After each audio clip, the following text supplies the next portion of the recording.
Est-ce qu'il y a une déception?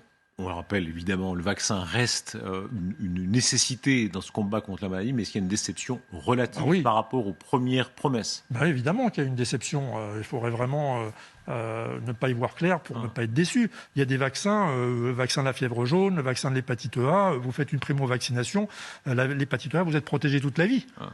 La fièvre jaune, vous êtes protégé, l'OMS dit toute la vie.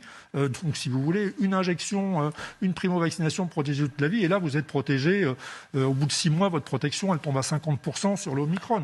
Donc, si vous ne faites pas le rappel, hein. Donc, si vous voulez, clairement, c'est pas un très bon vaccin, et surtout, c'est éphémère, quoi. C'est-à-dire, c'est pas une durée de protection qui se chiffre en années, ça se chiffre même pas en mois. Est-ce que c'est comparable à d'autres types de vaccins? Vous êtes infectiologue, vous avez vu rouler votre bosse, Oui, vous avez constaté. oui, puis je suis quand même un spécialiste de médecine des voyages, donc des vaccins, je connais, j'en ai utilisé beaucoup, puis je suis très pro-vaccin en plus, Ah. pour moi c'est un des plus gros progrès de la médecine. Ben non, on ne connaît pas. C'est-à-dire, il y a le vaccin contre la grippe, qu'on est obligé de refaire tous les ans, parce que le virus de la grippe mute, bon voilà. Mais en dehors de ce vaccin antigrippal qu'on renouvelle tous les ans, il n'y a aucune autre situation où on est obligé de renouveler un vaccin à rythme pareil, puisque je vous dis, même une injection peut vous protéger toute la vie.